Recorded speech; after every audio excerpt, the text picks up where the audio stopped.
오늘 주일 예배입니다. 로마서 강해 제25강 성령이 말할 수 없는 탄식으로 기도하심, 이런 제목으로 로마서 8장 26절의 본문 말씀으로 오늘 말씀 나눕니다. 그럼 먼저 로마서 8장 26절 다 함께 읽겠습니다. 이와 같이 성령도 우리의 연약함을 도우시나니 우리는 마땅히 기도할 바를 알지 못하나 오직 성령이 말할 수 없는 탄식으로 우리를 위하여 친히 간구하시느니라.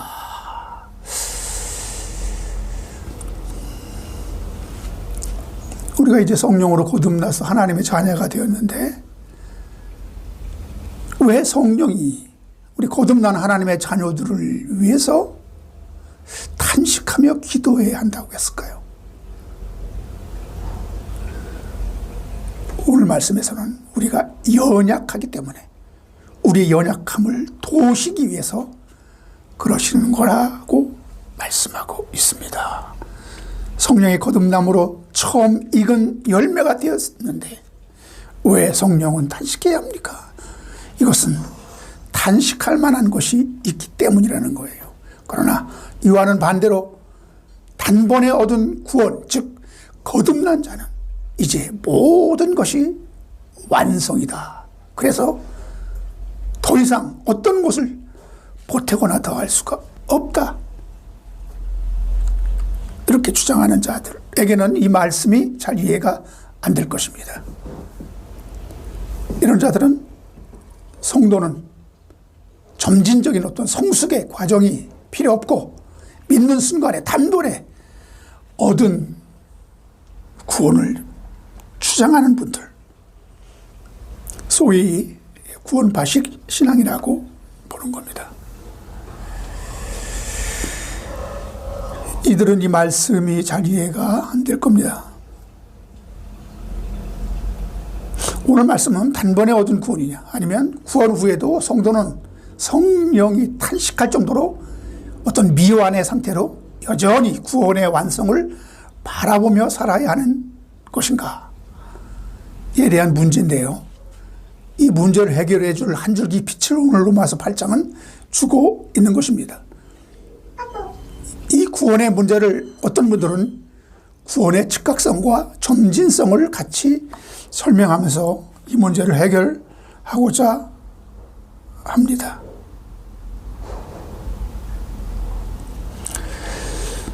이런 시도는 그래도 성경을 전체적으로 보려는 그런 의도로 보여지는 거예요.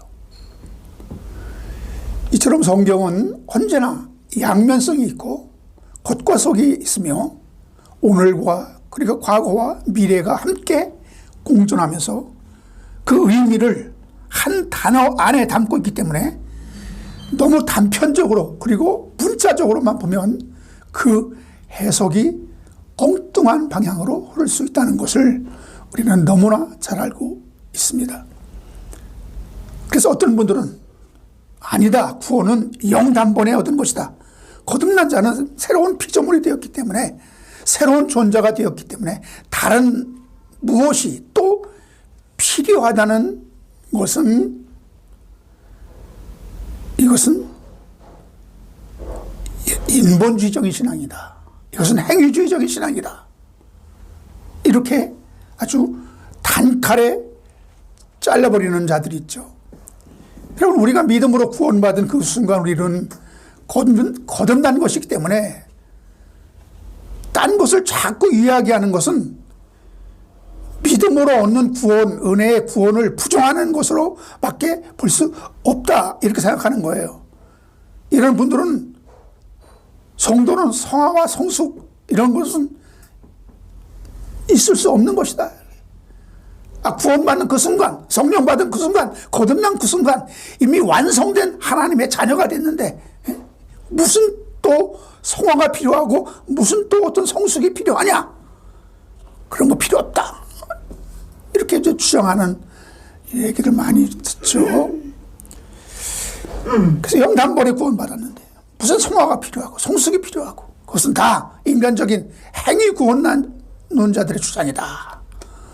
이렇게 칼로 무를 자르듯이 규정해 버리는 겁니다. 이런 쪽에는 이제 구원파식 신앙이 자리 잡고 있는데요. 실제 구원파는 좀 다르지만, 이제 또 다른 분들은 구원의 연속성을 주장하는 겁니다. 최근에 어떤 신학교 교수는 우리가 칭의를 받았는데 칭의 보류론을 주장하고 나섰습니다. 이분은 총신 교수 김세윤 박사님이라고, 이분은 칭의 보류설을 주장한 바가 있습니다. 성도의 삶을 보면은 칭의를 줄만하지 않다고 봐서 아마 그랬다는 거예요. 칭의가 구원이 완성될 때까지 보류된다, 뭐 이런 주장이에요. 그런 주장도 좀 우스운 얘기죠. 그런 어떤 일리 있는 주장입니다. 이것은 여러분 알미니즘, 즉 구원은 나의 믿음과 행위로 채워진다고 보는 쪽입니다. 그래서 이들은 구원받았지만 나의 불찰로 타락할 수 있고, 구원을 믿음으로 받았지만 나의 성화적인 행위로 구원을 완성할 의무가 내게 있다고 그렇게 믿는 겁니다. 여러분, 사도 바울은 이런 신앙, 결국 믿음으로 시작했다가 다시 율법으로 돌아가느냐, 은혜로 시작했다가 행위로 마치겠느냐라고 갈라디아 교회의 그 신앙을 책망한 적이 있어요. 갈라디아 3장 3절에 보면은 너희가 이같이 어리석으냐? 성경으로 시작했다가 이제는 육체로 마치겠느냐? 이런 말씀이 있단 말이에요. 이렇게 서로 양쪽이 첨예하게 대립하면서 끝이 나지 않는 이 구원 논쟁이 이어지고 있는 것이 오늘날 기독교 구원론의 실상입니다. 여러분, 이 모든 것을 다 하나로 아우르는 그런 말씀이 있다면, 그런데 이런 주장은 왜 사람들에게 환영받지 않느냐? 명확하게 어떤 짚어주는 것이 아니라, 그래서 사람들에게 덜 어떤 와닿는 거예요. 그러나 성경은 언제나 모든 진리가 어떤 한쪽으로만 흐르지 않고, 또 해석하기 쉬운 어떤 명확한 그런 방향이 아닌 어떤 그 전체를 모르는 우리로서는 애매한 지점들이 있다는 것은 분명한 사실입니다. 이 점을 우리는 간과하면 안 됩니다. 그래서 그들이 구원은 즉각성이 있는 반면에 또는 점진적인 측면이 있다라고 하는 데는 일리가 있습니다. 그러면 먼저 구원의 즉각성의 측면은 무엇이냐, 이것부터 보겠습니다. 중요한 것은 여러분, 성경 안에 하나님의 관점과 사람의 관점이 함께 혼재되어 있어서 헷갈리는 부분이 있습니다. 예를 들어 하나님은 인간을 지으시고 보시기에 심히 좋았더라 말씀하셨습니다.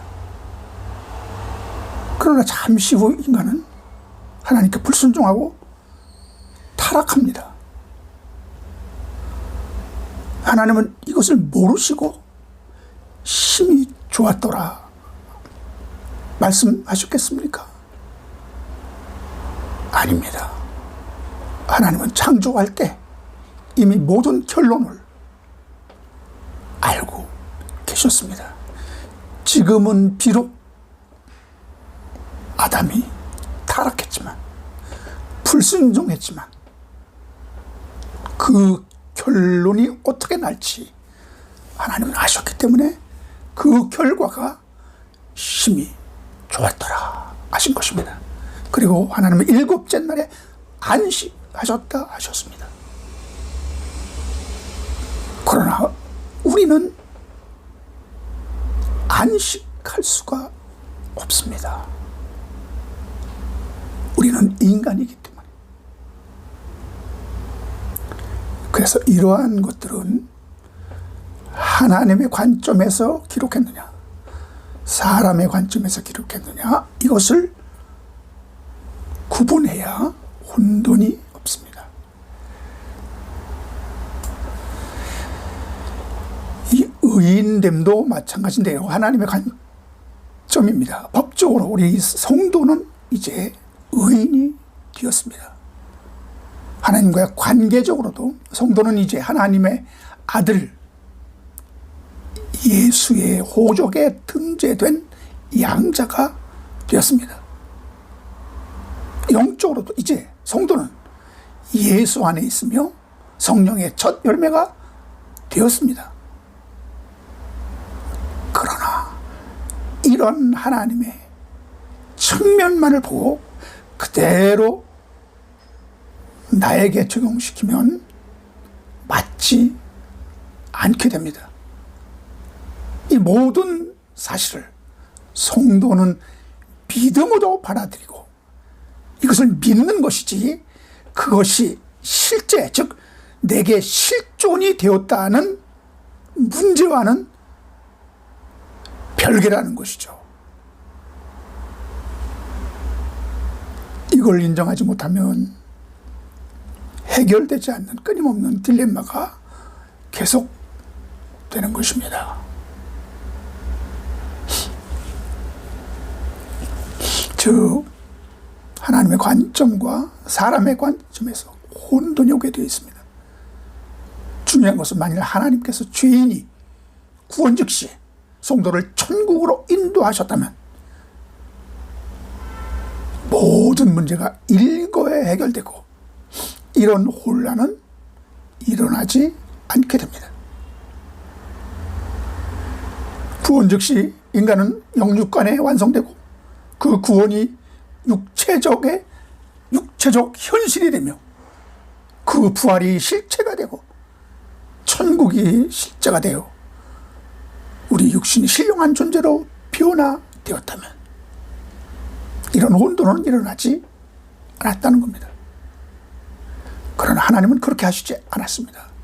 그 이유가 무엇인가 하는 것입니다.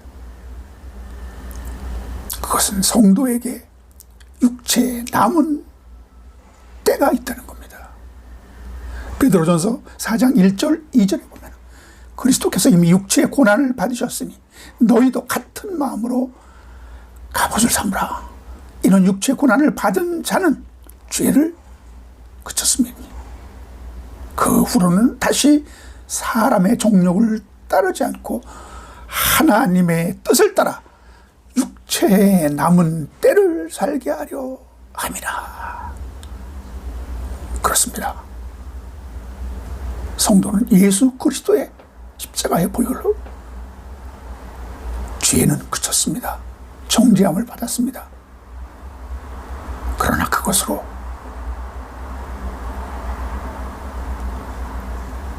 완성된 것이 아니라 이제 그 육체에 남은 때를 살게 하는 하나님의 섭리가 있다고 하는 것을 우리는 부인할 수 없습니다. 하나님은 예수의 구속으로 인간을 죄로부터 구원하시고 여전히 그 인생 가운데 내버려 두사 육체에 남은 때를 살게 하신 그럼 이유가 뭡니까? 여러분, 이것은 구약 시대에 하나님은 이스라엘 백성들을 죄와 사망 가운데서 중노릇하는 애굽에서 탈출시키고 예수 안에서 홍해 바다에서 세례를 받게 하시며 성령의 불기둥으로 인도하셨는데 왜 거기서 가나안이 아니라 광야로 인도하셨느냐 이겁니다. 이거하고 그 맥락이 같습니다. 그러면 왜 인간은 곧장 가나안 땅으로 들어가지 못하고 광야에서 40년간 방황하게 되었는가? 이 점이 아주 중요하게 된 것입니다. 이 점을 잘 살펴보면 오늘날 성도가 예수 믿고 당장 가나안인 천국으로 입성하는 것이 아니라 성도의 남은 때를 이 광야 같은 세상에서 살게 하신 그 이유가 밝혀진다 이겁니다.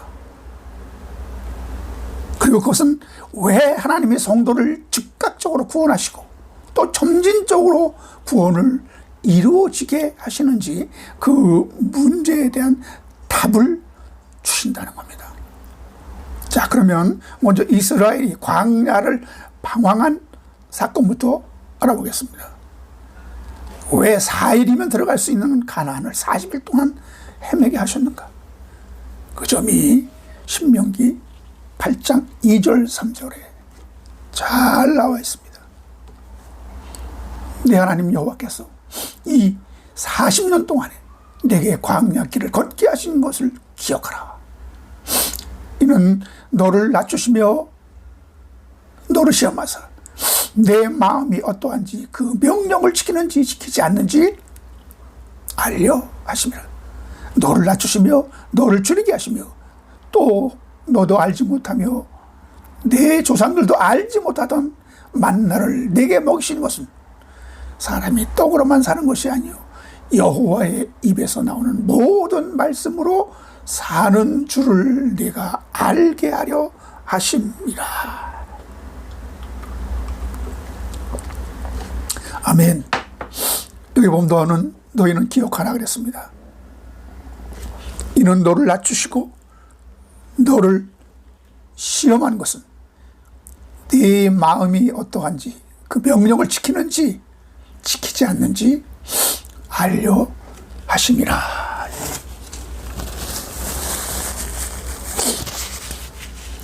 여러분, 중요한 것은 그 말씀을 지켰는지 지키지 않았는지가 아니라 지키는지 지키지 않는지 하나님은 그거를 보신다고 그랬습니다. 이것은 계명을 지켰는지 안 지켰는지 그 여부가 중요한 것이 아니라 그 말씀에 얼마나 권위를 두고 지키고자 했는지. 인간은 그 하나님이 주신 그 말씀 계명을 지키지 않으면 안 되는 그런 존재라는 사실을 스스로 인정하고 그 말씀을 지키려 했는지, 이것이 중요하다고 하는 겁니다. 그럼 이것은 단지 하나님을 지식적으로만 아는 차원이 아니라 하나님이 왜 이런 말씀을 주셨는지 아버지의 마음을 아는 것이 더 중요하다는 겁니다. 그러므로 이것은 단지 하나님을 지식적으로만 아는 차원이 아니라 하나님이 왜 이런 말씀을 주셨는지, 3절에서도 너희가 사람이 떡으로만 사는 것이 아니라 하나님의 입에서 나오는 모든 말씀으로 사는 것을 알게 하려 하신다고 하셨습니다. 이것이 광야를 허락한 이유입니다. 우리가 말씀을 안다는 것, 진리를 깨닫는 것이 왜 그리 중요합니까?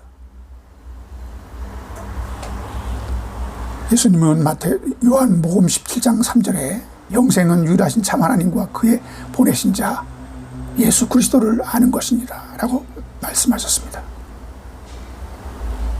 이것은 이 알미, 아는 것이 지식적인 알미 아니라 이것이 기노시스인데, 이것은 정말 하나님의 인격을 알고 하나님의 그 속성을 알고 하나님의 사랑을 알고 하나님께 깊은 경외감과 하나님께 찬송과 영광과 존귀를 드릴 수 있는 이러한 알미인 것입니다. 히브리어로는 야다와 같은 언어로 여러분, 이 알미, 영생이고 이것 때문에 광야가 필요했고 이것 때문에 본문 말씀 성령이 우리를 위해서 탄식하며 기도한다고 하신 그 이유입니다. 그래서 이 안다, 이 기노시스는 지식적으로 하는 것이 아니라 믿고 신뢰하다, 말씀을 이해하고 순종한다, 주님의 뜻을 깨닫고 주님을 사랑한다. 이런 깊은 의미를 담고 있는 용어입니다. 우리는 하나님을 이렇게 알아가야 됩니다. 이렇게 인격적인 만남과 교제가 이루어져야 합니다. 이것 때문에 성경 말씀을 주신 것이요, 이것 때문에 기도하게 하신 것이요, 이것 때문에 모든 은사를 주신 것이 아닙니까? 그러면 반대로 하나님을 모른다, 이것은 하나님을 거절한다, 불순종한다, 주의 뜻을 거역하고 배반하고, 왜 아버지의 뜻을 몰라서가 아니라 그것을 부정하는 겁니다. 그래서 마태복음 23장 37절에 예수님은 이스라엘 백성들을, 유대인들을 향하여 암탉이 그 새끼를 날개 아래 모음같이 내가 네 자녀를 모려 한 적이 몇 번이냐, 그러나 너희가 원치 아니하였도다. 주님 말씀하십니다. 주님은 우리를 암탉이 그 새끼를 날개 아래 모음과 같이 그렇게 모아서 우리를 양육시키려고, 우리를 하나님 앞으로 인도하려고 오신 것이 아닙니까? 이 땅에 오신 것이 아닙니까? 그래서 성령은 오시면 모든 진리 가운데로 우리를 인도하신다고 하셨습니다. 요한복음 16장 13절로 14절에 그러나 진리의 성령이 오시면 그가 너희를 모든 진리 가운데로 인도하시리니 그가 스스로 말하지 않고 오직 들은 것을 말하며 장래 일을 너에게 알리시리라. 그가 내 영광을 나타내리니 내 것을 가지고 너에게 알리시겠습니다. 그러면 진리의 성령이 오시면 그가 너희를 모든 진리 가운데로 인도하신다고 그랬습니다. 이 모든 진리가 무엇입니까? 하나님에 대한 지식이 아니라 하나님의 마음을 아는 것입니다. 하나님의 뜻을 깨닫고 하나님께 감사와 영광을 돌리는 것입니다. 하나님이 우리를 얼마나 사랑하셨는지, 하나님이 그 피조물에게 왜 계명을 주셨는지, 이 진리를 깊이 깨닫게 되면 그것이 다 하나님의 사랑의 표현이라. 하나님 우리를 그토록 사랑하기 때문에 그렇게 하셨다는 것을 우리는 이해하게 되는 것입니다. 그걸 깨달으면 인간은 하나님께 감사하지 않을 수 없는 것입니다.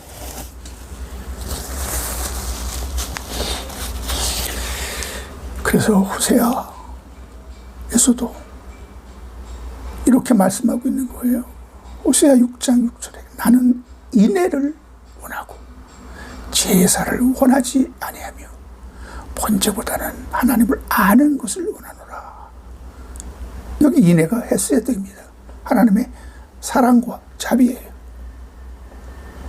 하나님은 우리가 그냥 맹목적으로 형식적으로 제사 드리는 거 그거 원치 않고 하나님의 사랑을, 하나님이 우리를 얼마나 사랑하시는지 그 사랑의 깊이를, 사랑의 높이를, 넓이를 입체적으로 알고 깨닫고 거기에 참여하기를 원하는 것입니다. 이것이 하나님과의 만남이에요.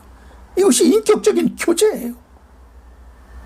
우리는 하나님을 아는 것을 그냥 성경에 지식적으로 그냥 줄줄줄줄 외는 그런 차원이 아닙니다. 하나님은 제사 율법 지키는 것, 그것에 관심이 있는 것이 아니라 인애를 원한다고 그랬습니다. 이것은 하나님의 자비예요. 하나님의 은혜예요. 하나님이 이런 분이시기 때문에 이런 하나님을 알고 이런 하나님을 내 마음에 영접하라는 거잖아요.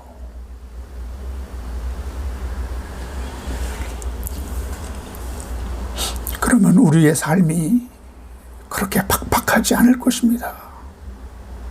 우리의 인생이 그렇게 막막하지 않을 것입니다. 우리는 하나님 말씀대로 완전히 순종하며 살 수 없지만 우리는 그 말씀대로 살기를 간절히 원하고 그 원하는 만큼 우리가 노력하는 만큼 거기에는 많은 유익이 따른다고 하는 것. 그런 내 마음의 평강이 이루어지고 내 속에서 감사가 우러나오고 그리스도의 삶이 즐거움으로 넘친다고 하는 사실을 우리가 깨닫고 믿을 때 왜 그렇지 않겠어요? 여러분, 하나님이 우리를 얼마나 사랑하고 얼마나 불쌍히 여기시고 얼마나 피조물들을 아끼시는지, 그리고 기대를 하고 있는지 이걸 깨달아야 할 겁니다. 이걸 깨닫는 것이 하나님을 아는 것이라 이거예요.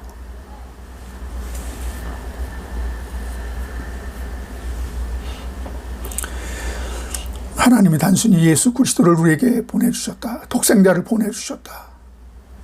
그것은 하나님의 사랑의 절정입니다. 그 예수를 우리에게 보내주지 않으면 길이 없기 때문에, 우리가 하나님께 나아갈 수 있는 길이 없기 때문에 그 예수를 이 세상에 보내면 그 예수는 핍박당하고 조롱당하고 십자가에 못 박혀 죽을 것을 아시고 우리를 사랑하는 그 마음에서 그 아들을 죽이면서까지 우리를 사랑하신 그 사랑이잖아요. 근데 우리는 왜 하나님의 깊은 사랑을 왜 우리는 외면해야 됩니까? 그리고 엉뚱한 곳에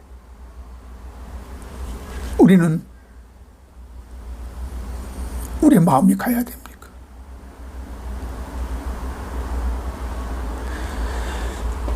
여러분, 구약에 욥이라고 있죠. 그 욥도 하나님을 지식적으로 얼마나 잘 알고 율법을 지키고 제사를 드리는 자였습니까?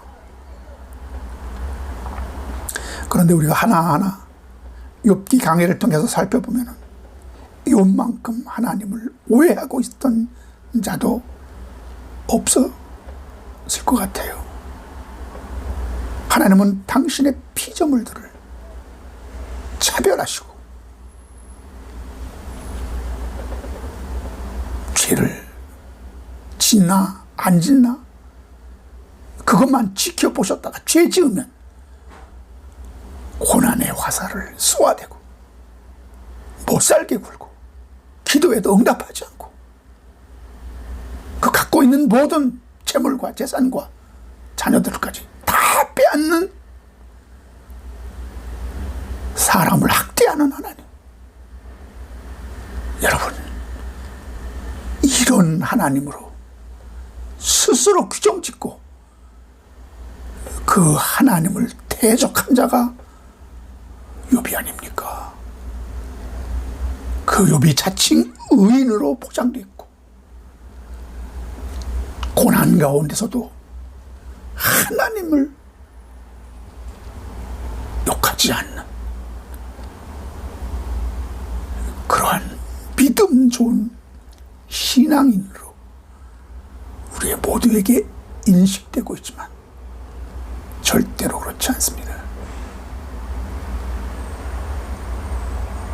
그가 하나님에 대한 지식이 없어서 그랬습니까?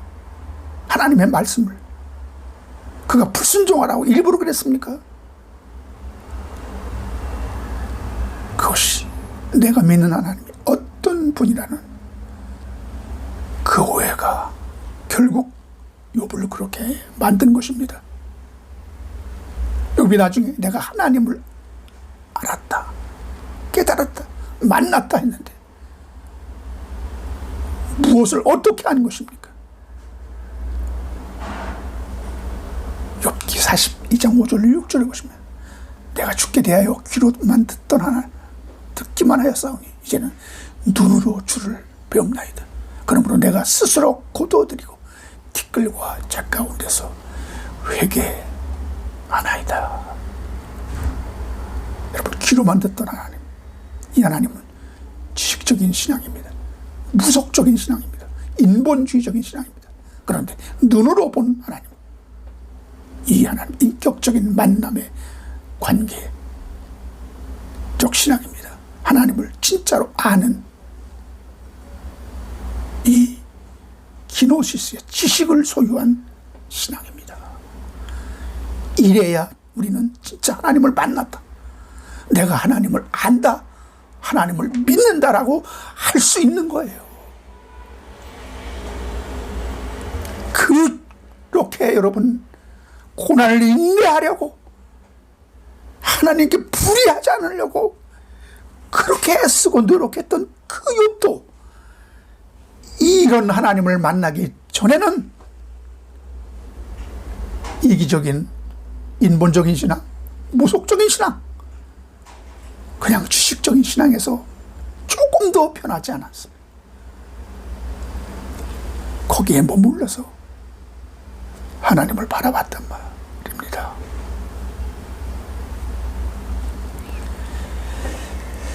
여러분, 이렇게 되기를 원하기 때문에 하나님은 이스라엘 백성들에게도 광야를 허락하신 것이고 오늘날 그리스도인들에게도 남은 육체의 남은 때를 살게 하셨다는 것입니다. 공통점이 무엇입니까? 그것은 고난의 과정, 연단의 과정, 시험의 과정을 거쳐야 그 믿음이 정금같이 나온다 그래요. 불순물로 가득 찬 그 금이 순금되어 나온다. 여러분, 내가 예수만 믿고 구원받고 성령으로 거듭나고 성령만 받으면 다입니까? 오늘 본문에 성령을 받아 처음 익은 열매가 되었는데도 성령은 그들을 위해서 친히 탄식하며 간구하신다는 그 이유, 기도하지 않을 수 밖에 없는 그 이유가 무엇입니까? 역시 인간은 내 실력으로 구원받은 것이 아니라, 나의 공로로 구원받은 것이 아니라, 나의 힘으로 구원받은 것이 아니라 오직 하나님의 은혜로 구원받았기 때문에 구원받은 그 순간 인간은 너무나 나약합니다. 너무나 허약합니다. 벌거숭이 어린 아이, 응애응애 우는 어린 아이. 이 여러분 신세라면 우리가 얼마나 하나님을 더 의지해야 되고, 우리가 얼마나 더 진리의 성령을 사모해야 되고, 그 성령을 거스르지 않기 위해서 우리가 얼마나 노력해야 되느냐 이겁니다. 구원받았다고 완성되는 것이 아닙니다. 존재는 되었을지 몰라도, 존재의 시작은 되었을지 몰라도 완성된 실존이 아니라는 것입니다. 그러니까 그렇게 사도 바울도 오라 나는 곤고한 사람이라, 이 사망의 몸에서 누가 나를 건져내, 아직도 사망의 몸이 나를 들켜주고 있다는 것을 그는 자백했습니다. 베드로도 뭐라고 했습니까? 너희가 점도 없고 흠도 없이 거하라. 그러나 저 하늘이 큰 소리로 떠나가다 이 지진이 뜨거운 불에 녹아지려니와 우리는 그의 약속대로 새 하늘과 새 땅을 바라보다 그랬습니다. 현재 이 세상, 이 하늘, 이 몸으로는 안 된다는 거예요. 죽었다 깨어나도 안 된다는 거예요. 새 땅이 되고 새 하늘이 되고 새 몸을 입어야 진짜 우리는 자유할 수 있고, 진짜 우리는 주님과 함께 거할 수 있는 거룩이 내 안에서 이루어지는 것입니다. 우리는 이걸 혼돈하면 안 됩니다. 영지주의자가 되는 것입니다. 구원파식 신앙이 되는 것입니다. 끊임없는 딜레마가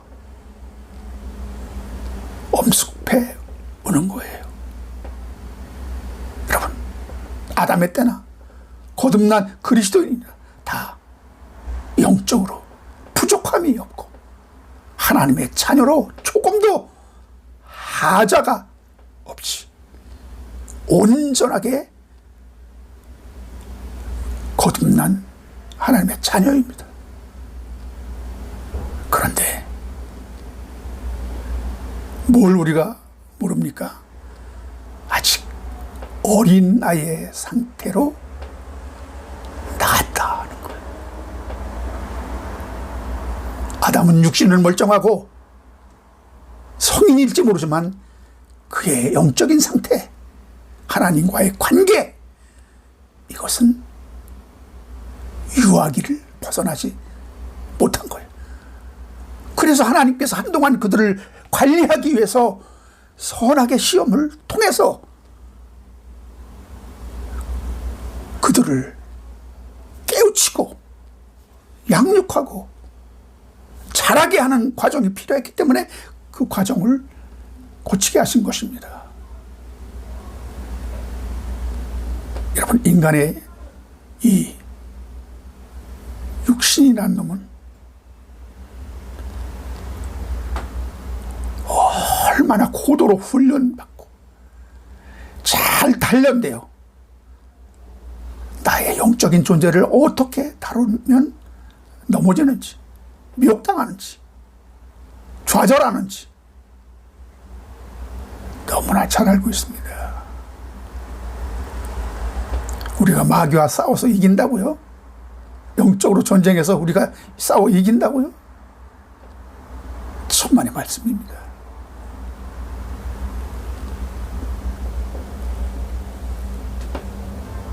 예수님이 함께 해주시지 않으면 우리는 절대로 백전백패입니다.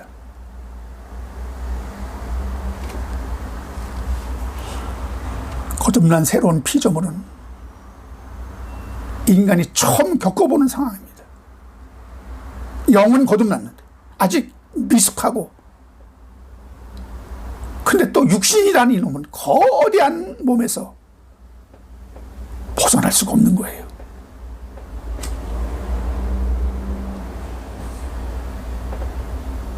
이 둘이 협력이 되겠습니까? 좌충우돌. 그것이 로마서 사도 바울이 잘 기록하고 있잖아요. 내 안에 성령의 법과 육신의 법, 죄의 법이 서로 싸워서 나를 죄 가운데로 인도한다고.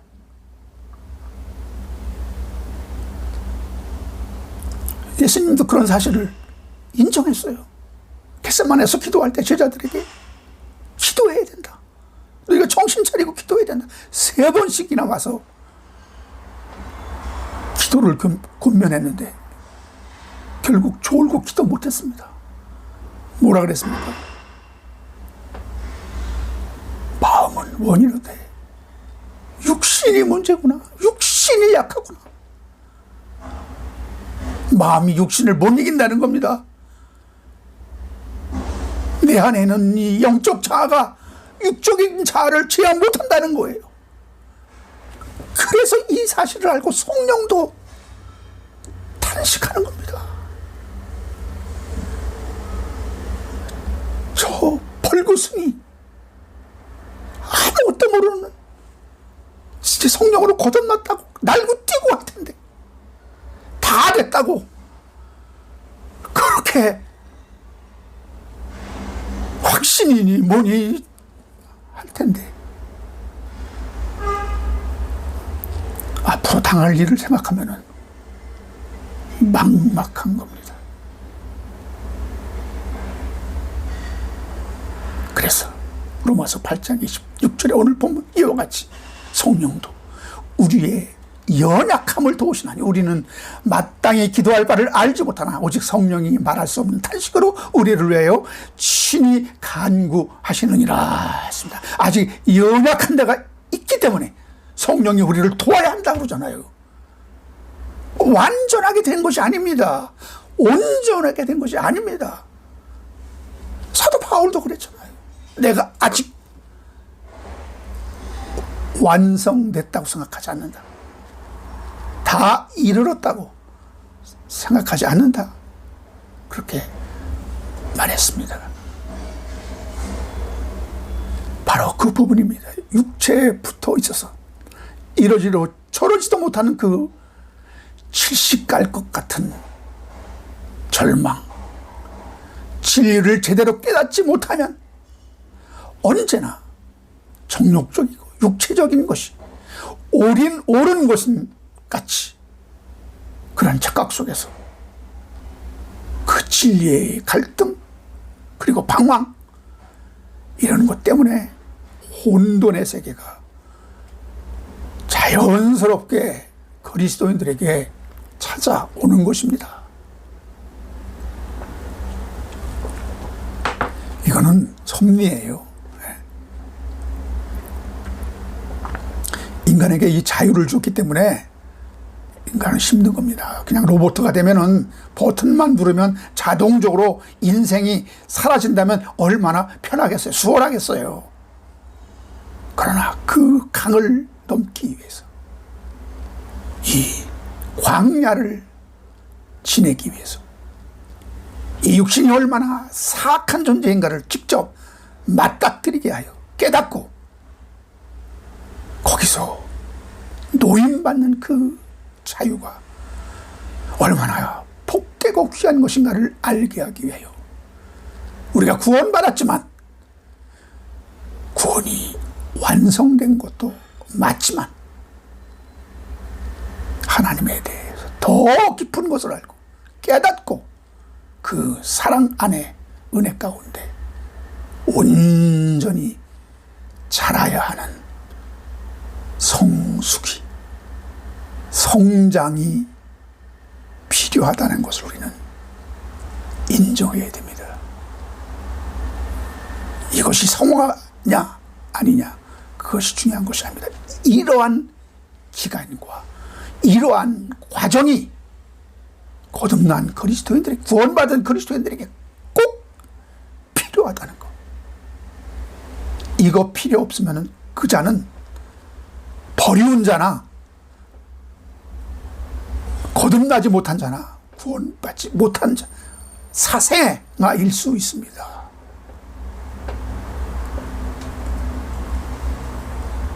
여러분, 이것은 마치 이스라엘 백성이 광야를 거치지 않고 가나안 안에 들어간 꼴이요. 우리가 이런 과정을 거치지 않고 나는 구원이 완성되었다, 나는 진리가 되었다 라고 외치는 자들은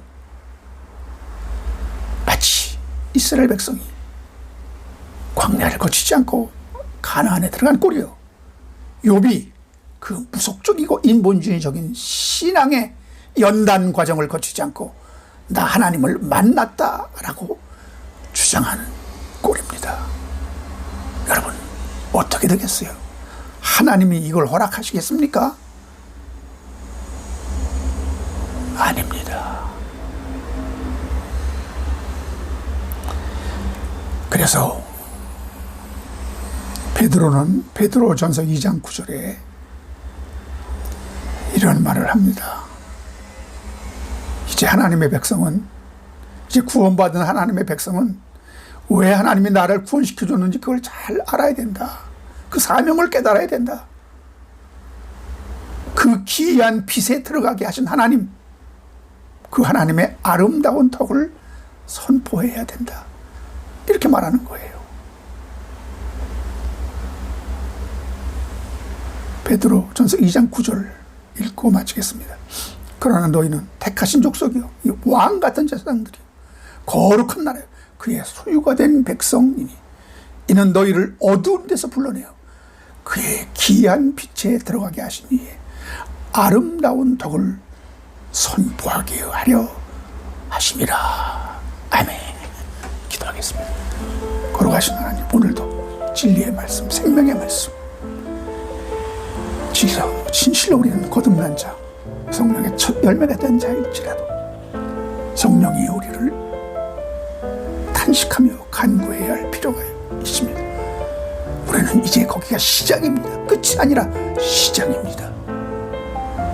예수 그리스도와 더불어 성령과 함께 나아가지 않으면 결코 하늘나라에 들어갈 수가 없다고 하는 사실을 깨닫게 하여 주시옵소서. 우리를 왜 구원하셨습니까? 하나님의 그 귀한 빛, 그 말씀의 귀한 빛을 깨닫고 그 하나님의 아름다운 도, 그 복음을 천하만민에게 전하게 하기 위해서 우리를 택하셨다고 합니다. 깨닫는 시간이 되게 하여 주시고 사명을 감당하는 자 되게 하여 주옵소서. 이제는 우리 주 예수 그리스도의 은혜와 하나님 아버지 만극하 없이 살아가시고 성령님의 인도 충만한 교통대조하는 역사가 이 은혜를 깨닫는 모든 하나님의 택하신 자들의 머리를 지금부터 영원토록 함께 있을지어다.